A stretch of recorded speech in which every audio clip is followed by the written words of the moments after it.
Good evening, कैसे हैं आप सब। तो जी आज का वीडियो शुरू हो रहा है शाम को 6:30 बजे से। और यहाँ मैं रख रही हूँ दूध उबालना। और आज मैं दूध उबालने में काफ़ी लेट हो गई हूँ। तो जिस दिन मैं लेट हो जाती हूँ ना, गर्मी है बाहर, दूध जल्दी से ठंडा नहीं होता है, मैं उस दिन क्या करती हूँ, दूध उबाल के और एसी वाले कमरे में रख देती हूँ। तो हम लोग खाना खाते हैं, खाना बनता है, किचन साफ़ होती है, तब तक जो दूध है वो ठंडा हो जाता है दही जमाने के लिए। तो बस यहाँ पे मैं दूध चढ़ा दूँगी इंडक्शन पे और खाने की तैयारी करूँगी मैं गैस पे। खाने में मेरे को ज़्यादा कुछ बनाना नहीं है। ये 2-4 बर्तन पड़े हैं, अभी मैंने चाय पी थी और ये जग में दूध था दिन का थोड़ा सा बचा हुआ, जो बच्चों ने शेक बनाया था उसके लिए काटा था, तो वो भी मैंने पतीले में ही डाल दिया था। सो बस यहाँ पे 2-3 बर्तन हैं, इनको मैं साथ साथ मांज के रख दूँगी।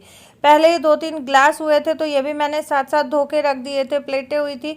तो मैं यही करती हूँ कि जैसे मैं बहुत ज़्यादा डंप नहीं मारती हूँ बर्तनों का, एक एक दो दो बर्तन होता है तो मैं एक एक दो दो बर्तन साथ साथ कर लेती हूँ। जैसे दूध उबलना रखा, जब तक दूध उबलेगा तो मैं अपने रसोई के छोटे मोटे काम निपटा लूँगी। चाय अगर मैं बनाती हूँ तो जब तक चाय उबलती है चाय चढ़ा देती हूँ, चाय बनती है तब तक मैं अपने किचन के एक आधे छोटे मोटे काम निपटा लेती हूँ। बहुत ज़्यादा बड़े कामों में हाथ नहीं लगाते हैं, क्योंकि ना तो आपका काम पूरा हो पाएगा और तब तक आप अगर चाय बना रहे हो, कॉफ़ी बना रहे हो या दूध उबाल रहे हो तो तब तक वो उबल जाएगा। तो जो बड़ा काम है वो फिर बीच में ही रह जाता है। तो बड़े कामों के लिए मैं पर्टिकुलरली टाइम निकालती हूँ और टाइम निकाल के मैं बड़े काम करती हूँ। तो जी यहाँ पे बस इनको पापा बेटों को लग गई भूख, जो छोटी वाली चटर पटर वाली शाम की भूख होती है वही भूख लगी है।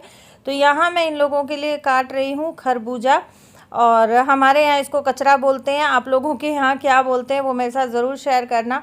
तो बस यहाँ पे आजकल गर्मियों में ना बहुत मीठे खरबूजे आ रहे हैं, और ये वाला जो खरबूजा है ना, लाल खरबूजा इतना मीठा नहीं होता है, बट ये वाला खरबूजा बहुत मीठा होता है। एक खरबूजा काट लो ना तो वो उसी टाइम बस सब खा पी के मस्त हो जाते हैं।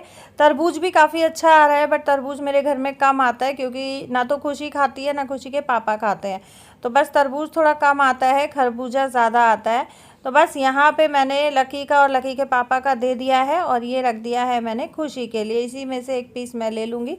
तो बस ये यहाँ मैंने जो काउंटर टॉप है वो भी साथ साथ साफ़ कर दिया। और ये राजमा मेरी आज दिन की बची हुई है, तो मेरे को सिर्फ रोटियां सेकनी है, सब्जी मैं नहीं बनाऊंगी, क्योंकि हम ही तीनों मम्मी बेटों ने रोटी खानी है, खुशी के पापा खाएंगे खिचड़ी, तो उनके लिए मैंने खिचड़ी साथ साथ इंडक्शन पे चढ़ा दी है। दूध मेरा उबल गया था तो दूध मैंने उठा के रख दिया है एसी वाले रूम में, और इंडक्शन पे मैंने साथ साथ चढ़ा दी है खिचड़ी। तो जी बस यहाँ पे मैं रोटियाँ बनाती जाऊँगी और बच्चों को साथ साथ खिलाती जाऊँगी। सब्ज़ी मैंने गरम नहीं करी है, क्योंकि गर्मी है, गर्मी में वैसे भी गरम सब्ज़ी नहीं खाई जाती है, गरम गरम रोटियाँ हो जाएंगी। और सब्ज़ी मैंने ठंडी ही रखी है। बस सब्जी रोटी के साथ दूध दे दूंगी बच्चों को एक एक ग्लास, और साथ साथ खाना खा लेने से ये होता है कि साथ साथ काम निमट जाता है। और लकी का ये रहता है कि मुझे ना बना के रख दो, मेरी बना के रख दो, या मेरे को इकट्ठी दे दो, क्योंकि वो गरम रोटियां नहीं खाता है। तो बस लास्ट में ये मेरा 2-3 रोटी का आटा बच गया था। तो मेरा इस तरीके से जब आटा बच जाता है ना, तो मैं क्या करती हूँ कि एक मोटी रोटी बना देती हूँ, कच्ची पक्की रोटी, और वो फिर मैं या तो कुत्तों को डाल देती हूँ या गाय के लिए दे देती हूँ। तो इस तरीके से क्या होता है कि आटा भी आपका वेस्ट नहीं होता है, और कुत्तों को भी रोटी मिल जाती है। तो ये वाली रोटी मैं पूरी पकाती नहीं हूँ, मैं कच्ची पक्की रखती हूँ इस रोटी को। और बस यहाँ पे रोटियाँ बन गई हैं, और साथ साथ मैं ये काउंटर टॉप भी साफ़ कर दूँगी, क्योंकि गर्मियों में अभी लाल चींटियों की बहुत मारा मारी हो रही है। ज़रा सा कुछ अगर छूट जाता है ना तो ऐसे झुंड का झुंड लाल चींटियों का आ जाता है। तो इसलिए मैं कोशिश करती हूँ कि मैं साथ साथ साफ़ करती चलूँ। और यहाँ ये देखो खिचड़ी भी बन गई है, मैंने रोटी बनाई जब तक बच्चों की, और खिचड़ी बन गई है। तो खिचड़ी भाई हम लोग इसी तरीके से बनाते हैं, बहुत पतली पतली दाल चावल हल्दी नमक डाल के 1 चम्मच घी डाल के, बस इसी तरीके से। बहुत जगह छौंक वाली खिचड़ी बनाई जाती है, पर हमारे यहाँ इसी तरीके की खिचड़ी बनती है। अच्छा जी, अब खाना मेरा हो गया है, और यहाँ मैं दिन में लेके आई थी सब्जियाँ। तो अब मैं इन सब्जियों को छांटूंगी, और ये इस तरीके के छोटे मोटे काम ना, सब्जी धो के रखना, सब्जी काट के रखना, सब्जी छांट के रखना, ये काम मैं शाम को ही करके रखती हूँ, क्योंकि आजकल स्कूल खुल गए हैं, ऑफिसेज खुल गए हैं, तो बस सुबह का बहुत हबड़ तबड़ का काम रहता है। तो इस तरीके के ये छोटे मोटे काम जब शाम को निपटा लेते हैं ना, तो सुबह बहुत तसल्ली हो जाती है और बहुत शांति से काम निमट जाता है। लेकिन जब ये छोटे छोटे काम हम अगर सुबह के भरोसे छोड़ देते हैं तो सुबह बहुत हबड़ तबड़ में काम होता है। और बस पहले मैं इन सारी सब्जियों को सिंक में डाल के अच्छे से धो लूँगी। और सुबह मैंने बनाना है बैंगन का भरता, तो इसलिए मैं सब्ज़ी कोई भी अभी काट के नहीं रखूँगी। अगर मैं कोई और सब्ज़ी बनाती सुबह में तो मैं सब्ज़ी को अभी छील के काट के और एयर टाइट कंटेनर में डाल के फ्रिज में रख देती, ताकि वो सुबह तक ऐसी की ऐसी फ्रेश रहती। और बस सुबह उठ के प्याज टमाटर काट के और बस सब्जी छौंकने का काम रह जाता, तो आधा काम इस तरीके से सिमट जाता है। तो जी यहाँ सब्जियां मेरी सारी मैंने धुल दी हैं और अब बारी आती है आंबियों की। तो ये 3 आंबी है साबुत, ये कच्चा आम है और बाकी जो कच्चा आम है ये मैं कटवा के लाई हूँ। 1 किलो कच्चा आम है, इसका मुझे डालना है अचार। तो जी आज मैं इनको धो के और रात भर ऐसे ही पंखे के नीचे छोड़ दूँगी, इनका मॉइस्चर बिल्कुल अच्छे से ख़त्म हो जाएगा। और मैं इनको ना 2 से 3 बार धोऊंगी, क्योंकि जहाँ सब्ज़ी वाले से मैंने ली थी, मैंने सब्ज़ी वाले से ही कटा दी थी, तो वहाँ पे ये धुली नहीं थी, बिना धुली काटी हुई थी। तो इस वजह से मैं इनको अच्छे से 2 से 3 बार धुल लूँगी, पानी बदल बदल के साफ़ पानी में। तो ये है कि इनके ऊपर जो गंदगी जमी होगी वो बहुत अच्छे से साफ़ हो जाएगी, अचार हमारा ख़राब नहीं होगा और हमारे अचार में किरकिराट भी नहीं रहेगा। तो जी मेरी सारी सब्जियां मैंने धुल दी हैं और अभी मैं इस तरीके से मैंने किचन नैपकिन ले लिया है और मैं इस आंबी को फैला दूंगी। इसमें ना कुछ एक पीस बहुत बड़े बड़े थे, तो मैं उनको चाकू से दो दो कर रही हूँ। अब जो गुठली थोड़ी सॉफ्ट थी वो कट गया और जो गुठली बहुत ज़्यादा हार्ड थी वो नहीं कट रहा है, तो मैंने उनको ऐसे ही कट मार के छोड़ दिया है। थोड़ा अचार गल जाएगा तो अपने आप पीस अलग हो जाएंगे। अच्छा, अब यहाँ पे मैंने और एक नैपकिन बिछा दिया है, उस पर मैं सारी सब्जियाँ इसी तरीके से फैला दूँगी। मेरे पास डाइनिंग टेबल नहीं है तो मैं अपने किचन काउंटर पे ही सब्जियां फैला देती हूँ। अगर डाइनिंग टेबल होता है ना तो डाइनिंग टेबल पे डाल दो, किचन काउंटर खाली रहता है, बट मेरे पास नहीं है तो मैं किचन काउंटर पे ही सब्जियां फैला देती हूँ। और इनको मैं पूरी रात पंखा चला के ऐसे ही छोड़ दूँगी। बिना पंखे के भी खैर मॉइस्चर जो है इनका वो उड़ जाएगा, बट ये है कि मैं पंखा चला के छोड़ दूंगी। और जो टोकरी रखी थी वहाँ थोड़ा गीला हो गया तो वो भी मैंने साथ साथ साफ कर दिया। अच्छा जी, अभी हो गया है नेक्स्ट डे मॉर्निंग और टाइम है सुबह 5 बजे का और मैं यहाँ पे चढ़ा रही हूँ बैंगन भूनने के लिए। तो मैं बैंगन भूनती हूँ गैस के ऊपर, डायरेक्ट गैस बर्नर पे। यहाँ मैंने बैंगन में लगा लिए हैं 4 कट आमने सामने और अभी मैं पहले चेक करूँगी कि बैंगन में कोई कीड़ा तो नहीं है। इस तरीके से कट करके जब हम बैंगन का भरता बनाते हैं तो इससे 2 फ़ायदे हो जाते हैं कि एक तो हमें बैंगन में कीड़ा है या नहीं है वो पता चल जाता है, दूसरा हमारा बैंगन फटता नहीं है। अब ये जो 4 मैंने कट लगाए थे इनमें चारों में मैंने डाल दी है एक एक कली लहसुन की। और अब इस तरीके से गैस पे मैंने ये एक रोस्टर रख लिया है गैस मंदी करके और मैं गैस पे इसको अच्छे से भुनने के लिए रख दूंगी। इस तरीके से जब हम गैस पे बैंगन भून के बैंगन का भरता बनाते हैं तो इसमें एक स्मोकी फ्लेवर आता है जो बहुत टेस्टी लगता है और आपके बैंगन के भरते को और भी डिलीशियस बना देता है। तो जी यहाँ पे बैंगन का भरता बैंगन मैंने भुनने के लिए रख दिया है और साथ साथ मैं चढ़ा रही हूँ अपनी चाय, क्योंकि सुबह की शुरुआत मेरी अदरक वाली चाय से ही होती है। जब तक मैं चाय नहीं पी लूँ तो मेरे सिर में दर्द हो जाता है। तो यहाँ मैं साथ साथ बैंगन को भी अलट पलट कर रही हूँ और चाय मेरी हो गई है। चाय पीने के बाद मैं आ गई हूँ जो शाम को सब्जियाँ मैंने फैला के रखी थी उनको उठाने के लिए। तो जी उनको मैं क्या करूँगी कि जो मेरा वेजिटेबल बॉक्स है उसमें मैं टिश्यू पेपर बिछा लूँगी डबल करके और टिश्यू पेपर के ऊपर मैं सारी सब्जियाँ रखूँगी। सब्जियों के ऊपर मैं एक बार फिर से टिश्यू पेपर लगा दूँगी।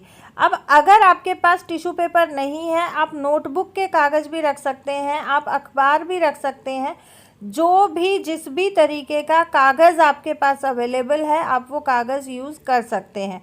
कागज़ लगाने से क्या होता है कि सब्जियों में मॉइस्चर नहीं बनता है, जो थोड़ा बहुत मॉइस्चर फ्रिज की वजह से बनता है उसको हमारा जो कागज़ हमने लगाया है वो एब्जॉर्ब कर लेता है, तो सब्जियां जल्दी से ख़राब नहीं होती हैं। अच्छा जी, अब सब्जियां मैंने लगा दी हैं वेजिटेबल बॉक्स में, और ये जो मेरी आमी मैंने सुखाई थी ये भी बहुत अच्छे से फरियाली फरियाली हो गई हैं, बट इसमें थोड़ा सा हल्का मॉइस्चर है। अभी तक आसार लग नहीं रहे हैं धूप आने के, लेकिन अगर धूप आएगी तो मैं इनको घंटा 2 घंटा धूप में रख दूंगी, ऊपर से एक नेट की चुन्नी लगा के। उसके बाद मैं अचार बनाऊंगी, क्योंकि अगर इन कच्चे आम में थोड़ा भी मॉइस्चर रह जाएगा तो अचार हमारा ख़राब हो जाएगा। और यहाँ पे जो मैंने मेरे किचन नैपकिन है, इनके लिए मैंने ये एक बॉक्स बना रखा है, तो वापस से मैं सारे नैपकिन बॉक्स में डाल के रख दूँगी। मुझे इस तरीके से जब यूज़ चाहिए होते हैं तब मैं नैपकिन निकालती हूँ, उसके बाद मैं फ़ोल्ड करती हूँ, वापस से इस डब्बे में डाल के बंद करके रख देती हूँ। तो इससे क्या होता है कि हमारे किचन नैपकिन गंदे भी नहीं होते, इनमें धूल मिट्टी भी नहीं आती है, और बहुत ईजी हो जाता है, बहुत ज़्यादा क्लटर हमारी किचन में नहीं मचता है। तो जी यहाँ बैंगन हमारा जो है वो भुन गया है, और साथ साथ मैंने उबाल लिए थे आलू। मेरी चाय जैसे मेरी बनी, मैंने वैसे ही आलू उबलने रख दिए थे, और आलू का मैं बनाऊंगी आलू सैंडविच बच्चों के स्कूल के लिए, क्योंकि खुशी ने रात को ही बोल दिया था कि कल हम नाश्ता करके जाएंगे आलू सैंडविच का, और लंच में भी हम आलू सैंडविच ही लेके जाएंगे। तो दोनों गैस पे मैंने कढ़ाई चढ़ा दी है, एक में मैंने चढ़ाया सरसों का तेल और दूसरे में डाला मैंने देसी घी। घी जैसे ही गर्म हुआ मैंने हींग जीरा डाल दिया, हींग जीरा भुना तो बहुत थोड़ा सा लहसुन डाल दिया, लहसुन भुनते ही प्याज डाल दिया, प्याज भुन के मैंने इसमें डाल दिया बारीक चॉप करा हुआ टमाटर, और उसमें मैंने ऐड किया है नमक और हल्दी। अब इसको हम ढक के मंदी गैस पे अच्छे से भून लेंगे जब तक हमारा मसाला घी से अलग नहीं हो जाता। साथ साथ सरसों का तेल भी गर्म हो गया था, तो मैंने उसमें हींग जीरा डाला, प्याज डाली, प्याज को अच्छे से मैंने लाइट ब्राउन होने तक भून लिया, और उसके बाद मैंने उसमें डाल दिया लहसुन। अब अच्छे से लहसुन और प्याज को हम भुनने देंगे, तब तक मैंने सैंडविच वाले मसाले में हरी मिर्च काट के डाल दी है। हरी मिर्च मैंने ऊपर से इसलिए डाली है ताकि मिर्च का थोड़ा क्रंच बना रहे। लहसुन और प्याज भुनते ही मैंने इसमें भरते वाली कढ़ाई में डाल दिया है टमाटर जो चॉप करके रखा था। टमाटर मिक्स करने के बाद हल्दी, नमक और धनिया पाउडर मैंने भरते वाले मसाले में डाला है। भरते वाले मसाले को भी हम ढक के अच्छे से पकने के लिए छोड़ देंगे। थोड़ा सा मैंने उसमें पानी ऐड किया है ताकि मसाले जले ना। अच्छा जी, अब जो हमारा सैंडविच का मसाला था वो बन के बिल्कुल रेडी हो गया है भुन के। उसमें मैंने डाल दिया है आलू मैश करके जो बॉईल किए थे। हाथ से थोड़े मोटे मोटे रह गए थे तो मैशर से मैंने अच्छे से मैश कर दिए हैं। मेरे को आज जल्दी थी तो मैंने हाथ से ही मैश कर दिए, नहीं तो फोक से जब मैश करते हैं तो आलू बिल्कुल भी मोटा नहीं रहता है। या फिर आप कद्दूकस से इसको कद्दूकस कर सकते हो, जो ग्रेटर होता है उससे ग्रेट कर सकते हो, तो भी आलू हमारा मोटा मोटा नहीं रहता है। लेकिन मेरे को आज बहुत जल्दी थी इसलिए मैं जल्दी जल्दी फटाफट काम निपटाने में लगी हुई हूँ, तो मैंने आलू मैशर से आलू मैश कर दिया और 2 मिनट के लिए ढक के भूंज लिया। तो मसाला हमारा बिल्कुल रेडी है। और यहाँ मैंने ब्रेड स्लाइसेस की किनारी भी काट ली है। मेयोनीज़ लगा के ये मसाला लगाएंगे और बस जो हमारा दूसरा ब्रेड स्लाइसेस को ऊपर रख के और हम उसको अपनी शेप में काट लेंगे। चाहे आप रेक्टेंगल बनाएं, ट्रायंगल बनाएं, जिस तरीके का शेप आपको चाहिए उस तरीके का शेप आप बना सकते हो। और यहाँ लक्की हो गया था स्कूल के लिए रेडी। इस टाइम तक टाइम हो गया है 7:15 बजेगा, तो लक्की मुझे मेयोनीज़ लगा के दे रहा है और मैंने फटाफट सारे सैंडविचेस बना लिए। और यहाँ अब मैं आ गई हूँ सैंडविच सेकने के लिए। तो बस ब्रेड स्लाइस पे घी लगा के और मैं तवे पे इनको सेक लूँगी। नॉनस्टिक तवे पे मैं सेक रही हूँ। अच्छा, आपके घर में अगर कोई बुज़ुर्ग है या आपके घर में कोई ऐसा इंसान है जिसको घी तेल वाला बिल्कुल भी नहीं खाना, ज़ीरो ऑयल और बटर वाला खाना खाना है, तो आप नॉन स्टिक तवे पे इनको डायरेक्ट भी सेक सकते हो बिना तेल घी के भी, तो भी काफ़ी अच्छा क्रिस्प आ जाता है ये सैंडविच में और काफ़ी टेस्टी लगते हैं। और बीच बीच में जो हमारा बैंगन के भरते का मसाला है मैं उसको भी चेक कर रही हूँ। तो जी इसी तरीके से बस जल्दी जल्दी मैं अपने सारे काम निपटाने वाली हूँ। बच्चों का ब्रेकफास्ट हो गया है और अब ये जो सैंडविच बचे हैं ये लंच के लिए पैक होंगे। लक्की का लंच पैक हो गया है। और यहाँ जो है मैंने बैंगन के भरते के मसाले में बैंगन डाल के मैश कर दिया है अच्छे से। इसको सिर्फ 2 मिनट के लिए भूनना है। उसके बाद हम इसको गार्निश करेंगे हरे धनिए से और गरम मसाले से। मसाला मैं नहीं डाल रही हूँ, सिर्फ हरा धनिया डाल रही हूँ। उम्मीद करती हूँ कि आज की ये वीडियो आप लोगों को पसंद आई होगी। अगर वीडियो अच्छी लगी हो तो वीडियो को लाइक शेयर ज़रूर करें। रेसिपीज़ पसंद आई हैं तो चैनल को ज़रूर सब्सक्राइब करें। इस तरीके की रेसिपीज़ मैं आप लोगों के लिए लाती रहती हूँ। ऑल नोटिफिकेशन वाली बेल आइकन ज़रूर प्रेस करें। Thank you so much for watching.